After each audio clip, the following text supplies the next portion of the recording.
Kevin Ioli here at the City Center Boxing Club in Las Vegas with one of the best cutmen in the world. You have seen his face on MMA shows, on boxing shows, many of the great fighters in the world. Jacob Stitch Duran. How are you, Stitch? I'm doing great, Kevin. Thanks for having me, man. I think, this meeting is important just to kind of clarify some of the myths and facts of boxing. So thanks for having me here. Stitch, one of the things that we want to talk about, the Gennady Golovkin Canelo Alvarez fight is coming up in Las Vegas on September 15th.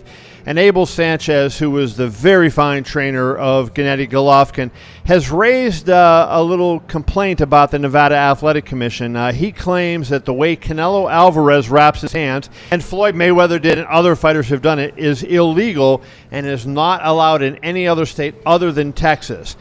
So I came here because you're known as one of the best hand wrappers in the business. You are going to wrap my hands in a few minutes. We'll go over that.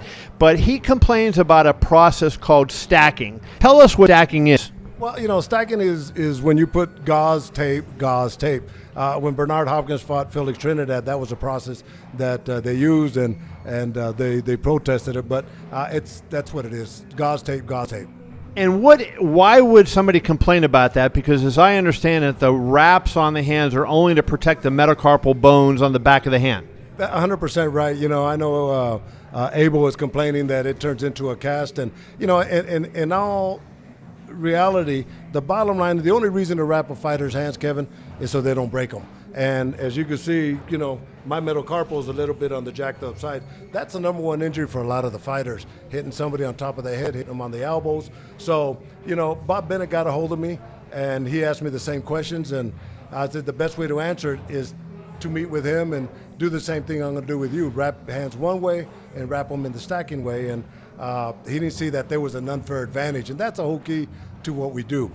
The next day he brought in a hand specialist. I did the same thing, and he agreed to that. But really the bottom line is wrapping a hand so you don't break it, you don't injure it. And I've always said, as long as, the rule's called 1 inch behind the knuckles, as long as everything from the 1 inch forward the knuckles and the padding area remains the same, there should be no questions. Show us where it's legal to punch somebody and tell me what tape is on the area of the hand. No, these two, the first two knuckles are your point of impact. Anything beyond that, that's how guys break their hands, because there's just no support there with the small ones. But those points, and the only thing that's allowed there is padding, 100% gauze. So before we started this interview, I asked you about Abel's way that he like Gennady's hands, and you said that is a basic wrap.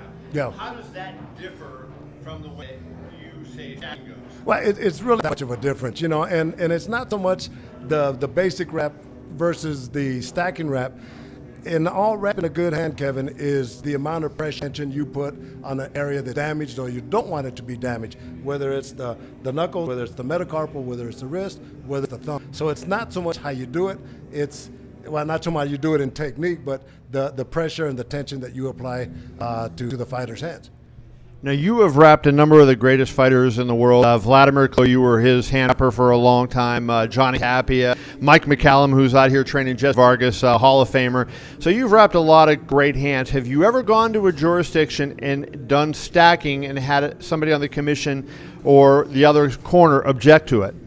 No, I've never done it because the technique that I have, and if it ain't broke, don't fix it. The fighters, they seem to like it. And they all come out injury-free. So I'm there, it's wrong. Well, I'm going to get you to wrap my hands, and then we'll come back later and we'll discuss about what you did. So here we go. Close it. So we just finished the basic wrap. Stitch is now just kind of, what were you doing to my hand there? So I was just make sure everything's compressed.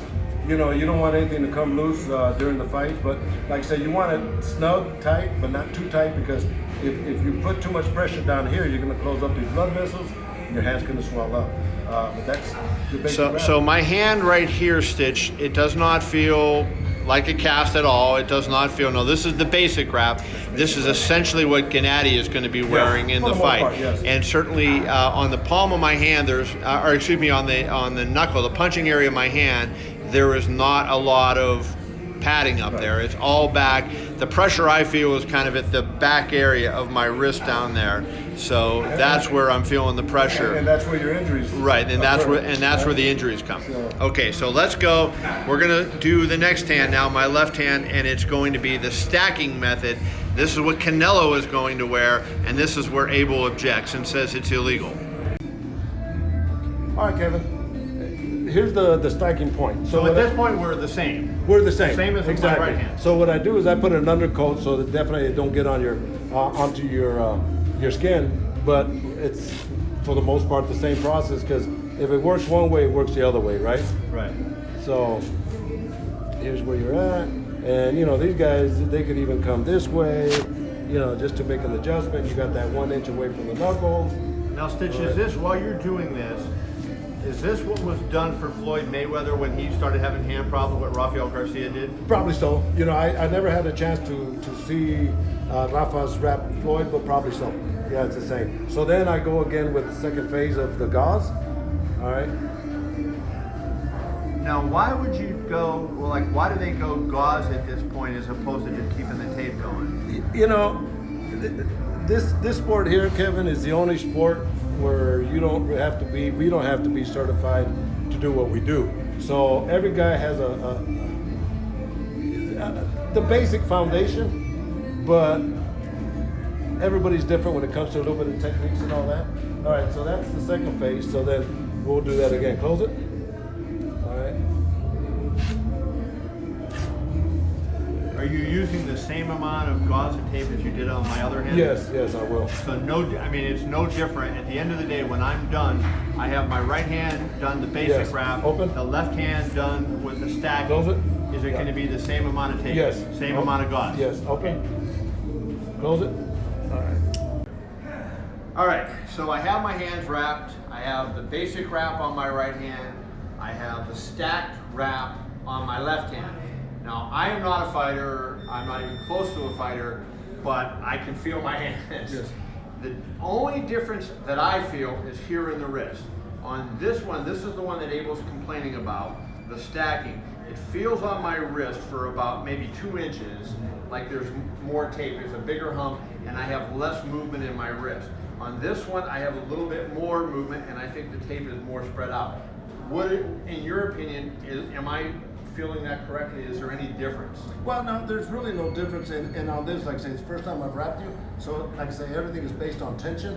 Maybe I put a little bit tighter here than I did on this one. But it's the same amount of tape, same amount of gauze. It's just the different techniques, and you can see there's no difference. On nights of fights, when people watching TV see the hand wrapper or the trainer complaining, what is it that they're complaining about? They're pointing to things.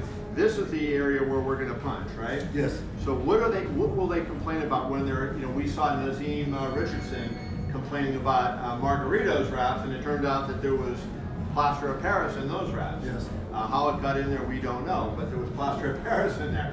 But how, generally are they complaining about when they look at the hand wraps and have a complaint? Well, it is great, especially in Nevada. You have so many great commissioners. They're there to inspect, right? The other guys are there. When you get into the dressing room, it's a little bit of psychological warfare. So you're going to go in there and you're going to try to pick and, okay, is this 1 inch away from the knuckles? No, you know what? Move it back. That type of thing. Some guys will use the long padding, and they'll get it and they'll fold it over, and then, those are one of the things. Or if you roll that padding and you make it into. So you roll this part, the gauze strip that you put across the top of my knuckles here, that would be what you're saying would be a problem. I would think that would be, if you get that and you roll it up and you have a little point of impact right there, I would think that would be an unfair advantage. Like I mentioned before, Kevin, the only reason that you're wrapping your hands is so you don't break them. So I don't break my hands. All right. Now, when they're in the gloves, too, the same thing, the gloves basically are sort of the same purpose, right? Yes. It's just, I know there's bare knuckle fighting coming out now, but really the gloves are protecting the hands. That's bottom line in theory. Now let's talk about and let me just add that in skinning is a thing that's allowed for most states, but I've always been a big advocate of it, because if you wear size 10 shoes and you have size 11 shoes, you're going to have to tighten them up somewhere. So these small guys that are wearing the same glove as a 47-pounder, why not get that excess skin and pull it out? Exactly. To me that's, but that's not making your no, punching not area. at all. It just keeps the glove tighter, so that you're punching this way, the glove doesn't go. The hand goes this way, the glove goes out. Now in MMA, you're noted for wrapping in MMA. You had a long time with the UFC wrapping. You've wrapped other MMA fighters. This is a lot. They have open gloves so that they can grapple with. Do you wrap them similarly to this? Exactly the same, except the padding's not as thick because the gloves are smaller. But if it works for boxers, it works for MMA. Okay.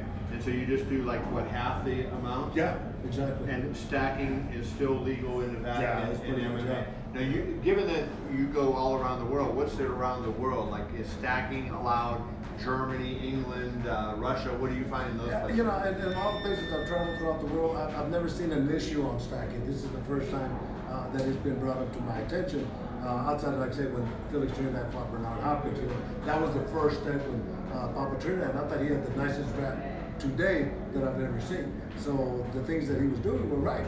Whether the commission authorizes it or not, but you know, we had talked about it before, Kevin. Is there's so many commissions that create these rules that have never been in the trenches, right. So they don't really know how to protect the fighter like we do. Right. And my job is to educate and protect and care of fighters, and that's why I'm glad that you came by and hopefully wouldn't answer this question. At the end of the day, it's all about making it a fair fight and making sure the fighters don't get injured. He goes home. Yeah. Right. Thanks, Stitch. Got my hands wrapped by the best. Bye, man. Appreciate it. And I took a picture with Kevin.